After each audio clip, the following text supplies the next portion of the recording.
አብሽ ይሁዲን እያመመኝ ነው። የመራሞሽ ነው? እና ታዲያ ነሽ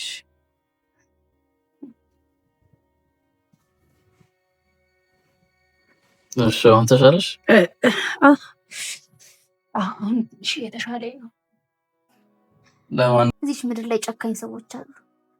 የሰው ደም ምንም የማይመስላቸው ሰዎች አሉ።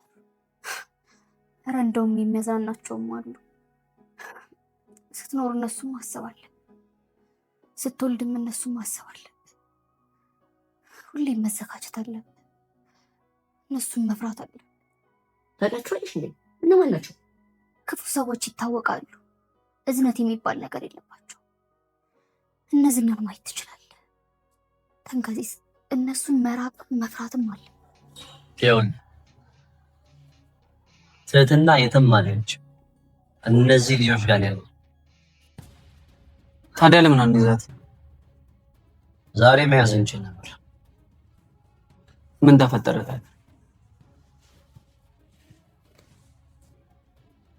አሁን ቀጥ ብለን እንገባ ቤት ነው ያለችው እኮ። ታዲያ ለምን አንይዛት? አሁን ለምን አንገባ?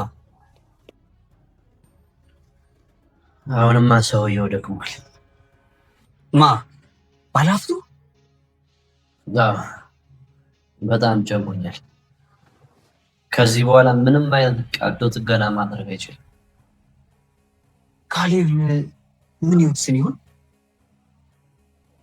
የኔ ጥፋት ማድረግ አይችልም። ከፈለገ ገደል ይሁን። ካሌብ ጨካኝ ነው። እንዲህ የምትለው ሰው አይደለም። ሂድና በጎን ንገሯ። የዛኔ ስጋን እንደ ቋንጣ እንደዚህ ዘልዝዬ ማለት ነው ላሞራ ነው የምሰጠው። በስተመጨረሻ ትህትና እንግዲህ ልትያዝ ነው ማለት ነው። አሁን ላይ የመጣው የዝና ወይም ደግሞ አሁን ላይ የመጣው መድል ሊሆን ይችላል ብለን የምናስበው፣ ምክንያቱም ከዚህ በፊት እንደሚታወቀው ዝና መድብለን አስፈራርቶት ነበር ትህትናን የምታመጣት ከሆነ ነው። የሞገስን ያንን ቪዲዮ ለፖሊስ አሳልፌ የማልሰጠው፣ ስለዚህ ለጓደኛህ የምታስብና ጓደኛ ነፃን ማውጣት የምትፈልግ ከሆነ ትህትናን ማምጣት አለብህ ብሎታል። ስለዚህ መድብል እንደሚታወቀው በምሳሌ ላይ ትህትናን አሳልፎ መስጠት እንዳለበት ነው እሱም ያረጋገጠው ማለት ነው ሞገስን ለማዳን ሲል። ስለዚህ አሁን ላይ እንግዲህ ትህትናን ሊወስዳት የመጣው ማነው ብላችሁ ነው የምታስቡት? መድብል ነው ወይስ ሰዎች ናቸው ብላችሁ ነው የምታስቡት? እስቲ ሁላችሁም በዚህ ጉዳይ ሐሳብ አስተያየታችሁን ኮሜንት ላይ ማስቀመጣችሁ እንዳደረሱ። እንግዲህ እንደሚታወቀው ዝናንም ጥርጥር መሳይን ሁሉም ብር ተቀብሎታል ማለት ነው። ምክንያቱም መሳይ እንደሚታወቀው ትህትናን አሳልፎ ለመስጠት ሲል 30,000 ብር ቀብድ እንደተቀበለ ይታወቃል። ይህን ነገር ግን አላደረገውም። መሳይ ትህትን አሳልፎ አልሰጠውም። ምክንያቱም አብረሽ እያስጠነቀቀው ስለነበርና ትህትናን አሳልፎ እንዳይሰጥ ስለነገረው ያንን ነገር አላደረገም። ዝና ደግሞ 30,000 ብሩን ለመሳይ ሰጥቶ መሳይ ያንን ነገር ስላላደረገ ጭራሽ ከ30,000 ብር ውጪ ያለውን ብር 1,700 ብር አንድ ላይ 200,000 ብር ነው ከአካውንቱ የወሰደበት ማለት ነው። መሳይ በብር እንግዲህ ሰውን አሳልፎ ወይም ደግሞ ትህትናን አሳልፎ ለመስጠት ሲያስብ ከዝና ጋር የማይገባ ጨዋታ ሲጫወት፣ አሁን ላይ እንግዲህ መሳይ እንግዲህ ከባድ ችግር ነው የደረሰበት ማለት ነው። ምክንያቱም 200,000 ብር ነው ሙሉውን ብር የወሰደበት። ስለዚህ አሁን ላይ መሳይ እንግዲህ በጣም አብዷል። ምክንያቱም ያ ብር እንግዲህ በጣም ለፍቶ እንዳመጣው ነው እየተናገረ ያለው። ነገር ግን ትህትናን አሳልፎ ለመስጠት መጀመሪያ ሆኖ ከዝና ጋር ባይስማማ ኖሮ፣ ይሄን ሁላ ነገር ከዝና ጋር ጨዋታ ባይጀምር ኖሮ አሁን እና ያንን የሚያክል 200,000 ብሩን ባልወሰደበት ነበር። እንደገነሞ እና እንደ ተንከሲስ ሁለቱ ከዝና ጋር አለመቻት ነው እንደናብረሽ ማለት ነው።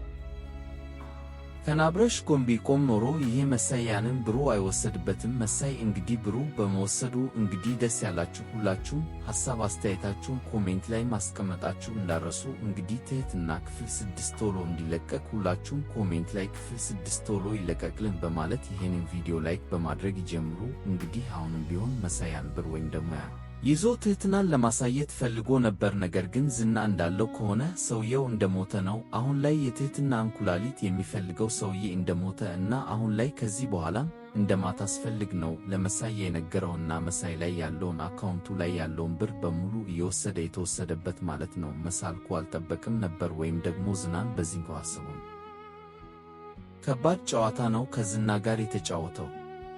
ምክንያቱም ዝና ማን እንደሆነ ስላልወቀ ማለት ነው። ምክንያቱም የሰጠውን ብቻ ሳይሆን ጭራሽ ያለውን በሙሉ ነው የወሰደበት ማለት ነው። ይሄ ደግሞ መሳይ ባደረገው መጥፎ ተግባር እዛው ትህትናን ለመሸጥ ስላሰበ ወይም ደግሞ በዛ ብር እንግዲህ ሊወስዳት ዝና እንዳሰበ ስለተስማማ ነው፣ አግሪመንት ስለነበረው ነው። ስለዚህ መሳይ በብር ነበር እንግዲህ ትህትና ለመሸጥ ስለዚህ መሳይ በብር ነበር እንግዲህ ትህትና ለመሸጥ ያሰበው። የባሰ ያንን ብር ነው ዝና ሙሉ በሙሉ እየወሰደበት ማለት ነው። ስለዚህ አሁን ላይ መሳይ እንግዲህ በዛ እንዴት ወይም ደግሞ በዛ ድንጋጤ የያዘውን በሙሉ መርዙን ከሽና ሄዶ ወስዶ ጠጥቷል ማለት ነው። እንግዲህ ራሱን ስለሚፈልግ መሞትም ስለማይፈልግ እንደገና ደግሞ ናርሽና ነግሌ እንዲያወት ነው ያችን ትንሽ መርዝ ነው እዛው ጋር ብሬን ተቀበሉልኝ እያለ እየጮኸ የነበረው ማለት ነው። ስለዚህ አሁን ላይ አብረሽ አሁንም ቢሆን እንግዲህ ከዝና ጋር በምን መልኩ እንደተገናኘና እንዴት ዝና እሱን ለይቶ ይሄንን ነገር ሊያስጨንቀው ቻለ የሚለው በጣም አናዶታል። ምክንያቱም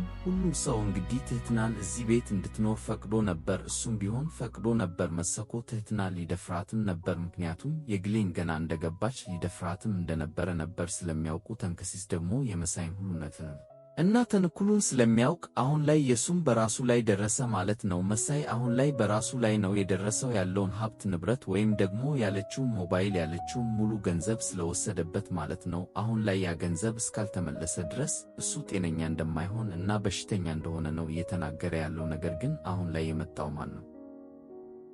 ትህትና ፈልጎ የመጣው ማን ይመስላችኋል? ምክንያቱም የግሌ እንግዲህ ያ ቤት ከተንኮሻኮሸ በኋላ ወይም ደግሞ ያ ሰውዬ በወድ በቤት ውስጥ ከገባ በኋላ ደንግጣለች። ለአብረሽም ሜዳ ብትናገር፣ ለተንከስ ሜዳ ብትናገር ማንም ሊሰማት አልቻለም። ነገር ግን ያ ሰውዬ እንግዲህ በዛ ሌሊት ወደ መሳይ በመሄድ ወደ ተንከስ ቤት በመሄድ የትህትና ቦታ የት እንዳለ እየጠየቃቸው ነበር። እንግዲህ ወደ መሳይ ከሄደ በኋላ የዝና ሰው መስሎት ነበር። ምክንያቱም ብሩን ስለተቀበል በለው እንደገና ደግሞ አሁን ላይ ያለችበትን አሳየን ሲለው ለማሳየት ደቂቃ አልፈጀበትም። ምክንያቱም ያውቀው አለ ከዚህ በኋላ ሕይወቱን እንደሚነጥቀው ነው ብሩን ከተቀበለው በኋላ። አሁን ደግሞ የቀረው ሕይወቱ ስለሆነ ሕይወቱን ይነጥቀኛል ወይም ደግሞ ሕይወቴን ያለኝን ነፍሴን ይነጥቀኛል ብሎ ነው ቶሎ ቦታውን ያሳየው ማለት ነው። ስለዚህ አሁን ላይ ዝና እንግዲህ መድብለን ባስፈራራው መሠረት ሞገስን አሳልፌ ነው የምሰጠው ቪዲዮው ስለቀረጸውና ስለያዘ እዛ ቪዲዮ ነው እያስፈራራ ያለው። ምክንያቱም አሁን ላይ ቢሆን ጠበቃው እንዳልሞተ አላወቁም። ማንም ያወቀ የለም። ሁሉም ጠበቃው እየሞተ ነው የመሰላቸው። ስለዚህ ይሄንን ነገር ጠበቃው እንዳልሞተ ማንም የሚያረጋግጥላቸው ስለሌለ አሁን ላይ ሞገስም ራሱን እንደገዳ ነው እያሰበ ያለው። በቃ ምክንያቱም መድብል ሄዶ ቤተሰብ አረጋግጧል። ቤተሰቦቹ የጠበቃው እንደሞቱ ነው የተናገረው። ስለዚህ እነሱም እያለቀሱ ስለሆነ ያውጣብን ነው እንደሚያውቁት መድብ የሚያረጋግጠው እሱ ነው ለሞገስ የነገረው። ስለዚህ ሞገስ አሁን ላይ ራሱ እንደገዳ እያሰበ ስለሆነ መድብል ባዘጋጀለት ቤት ነው ያስቀመጠው፣ ራቅ አርግቶ ማለት ነው እንዳይገናኙ። ነገር ግን አሁን ላይ በስተመጨረሻ ችግሩ ምንድነው? አሁን ላይ ትህትናን እፈልጋለሁ ብሎ የመጣው ሰው ነው ማለት ነው። ማን ነው ትህትናን ለመውሰድ የፈለገው? እንግዲህ የግሌ ከአብረሽ ጋር ለማድረግ ወይም ደግሞ አብረን ፈርቻለሁ ብለህ አብረን ትፈልጋለች፣ እንደገና ደግሞ ትፈራሯለች። እሱንም እንደ መሳይ አንተም እንደ መሳይ እንትን ብትልሽ ማለት ነው። ጭራሽ አብረሽ ያላስበው ይሄ ሁላ ነገር ግን በስተመጨረሻ ያ ሰውዬ እንደገባው ወይም ደግሞ እዛ ቤት የማይታወቅ ሰው እንደገባ ተንከስ ለአብረሽ ደውሉለት አንክቶታል ማለት ነው። ስለዚህ መሳይና እንደገና ተንከስ ጋር ደርሷል። አሁን የቀረው ሰውየው ገለሙ ጋርና እንደገና አብረሽ ጋር ነው ቀጥ አንዳንድ እያለ የሚደርሳቸው ማለት ነው። የትህትና ቤት እስከሚያገኝ ድረስ ያው ቤቱን እየገባ እያስጠነቅቃቸው ነው እዛው እንዲተኝ እያደረገ ያለው። ስለዚህ አብረሽ ከተነሳ በኋላ ከዛ ሰውዬ ጋር የሚገጥሙን ይመስለኛ። ሰውዬ በእኔ በኩል መድል ነው፣ በቃ ሌላም የሚሆን ማንም አይችልም ብዬ ነው የማስበው። እንግዲህ አራት ናቸው። ዝና አልመጣም። ያን ሰውዬ ላራም ያቅጣችኋል ብዬ አላስብም። የግልህ እንኳን ብትወጣ ሶስቱ ገለሞ አብረሽ እናንተን ከሲስ ለሶስቱ ነው አሁን ላይ የመጣው ነው። ወይም ደግሞ ትህትና ለመውሰድ ያኮበኮበውን መያዝ አለባቸው ብዬ ነው የማስበው። ምክንያቱም ለዝናው ደውሎ ሰውየው ወይም ደግሞ የዝና ተቀጣሪ እንግዲህ እየተከታተለ እንደሆነ አሁን ላይ እዛ ቤትም እንደሚገባ ከዝና ጋር እያወሩ ነበር ማለት ነው። ስለዚህ አሁን ላይ ትህትናን መውሰድ እንግዲህ ሰውየውን መግጠም አለባቸው ብዬ ነው ማስበው። ነገር ግን አሁን ላይ በዛ ሌሊት የመጣው ሰውዬ ማነው ብላችሁ ነው ምታስቡት? መድብል ነው ወይስ የዝና ተላላኪ ሰው ነው ብላችሁ ምታስቡት? እስቲ ሁላችሁም በዚህ ጉዳይ ሐሳብ አስተያየታችሁን ኮሜንት ላይ ማስቀመጣችሁን እንዳረሱ። ወይም ደግሞ እንደ ሐሳብ አሁን ላይ ገለሞ ያንን ልብስ ተሸፍኖ እያስፈራራቸውስ ቢሆንስ? ምክንያቱም ማን ከሃዲ ማን ደግሞ ትክክለኛ ሰው እንደሆነ ለማወቅ ቢሆንስ? ገለሞ ቢሆንስ ብላችሁ አስባችኋል? እያስፈራራቸው አውቁ ማለት ነው። ማን ፈሪ ወይም ደግሞ ማን ነው የሚናገረው እውነቱን የሚለውን እያስፈራራችሁ ይመስለኛል ብዬ ነው የማስበው እንጂ አሁን ላይ ወይ መድብል ወይም ደግሞ የዝና ሰው ከሆነ ከባድ ነው። በቃ ለነሱ መድብልም ከሆነ ከዛ ቤት ትህትናን ይዟት ለመሄድ ሊያስብ ይችላል። ምክንያቱም ይህንን ነገር ካላመጣህ ወይም ደግሞ ትህትናን ይዟት ካልሄደልናል ካልሰጠው እንደሚታወቀው ሞገስን አሳልፎ እንደሚሰጥበት ነው የተነገረው። ስለዚህ አሁን ላይ ማንካ ታዲ ትክክለኛ ሰው መሆኑን ገለሙ እንዳይሆን እዛው ጓደኛቸው የተጫወተባቸው እንዳይሆን ብዬ ነው ማስበው። እስኪናንተስ በዚህ ጉዳይ ምን ይመስላችኋል? ሐሳብ አስተያየታችሁን ኮሜንት ላይ ማስቀመጣችሁ እንዳረሱ። እንግዲህ በእኔ በኩል የዛሬው አስተያየቴን መስል ትህትና ክፍል 6 ነው። ሁላችሁም ኮሜንት ላይ ትህትና ክፍል 7 ቶሎ እንዲለቀቅ ሁላችሁም ኮሜንት ላይ ክፍል 7 ቶሎ ብሎ ይለቀቅልን ሙዚቃ በማለት ይሄንን ቪዲዮ ላይክ በማድረግ ጀምሮ። እንግዲህ ትህትና ክፍል 7 ቶሎ እንደተለቀቀ እኛም በኮሚኒቲ ፖስታችን ስር ወዲያው ለእናንተ የምናስቀምጥላችሁ ይሆናል ማለት ነው። ለቻናል አዲስ ከሆናችሁ እና ሰብስክራይብ እስካሁን ያላደረጋችሁ ካላችሁ ሰብስክራይብ በማድረግ እና የደውል ምልክቱን በመጫን ቤተሰብ እንድትሆኑ በአክብሮት እንጋብዛለን። በቀጣይ ክፍል እስከምንገናኝ ድረስ መከር ይሁንላችሁ። ቻው ቻው።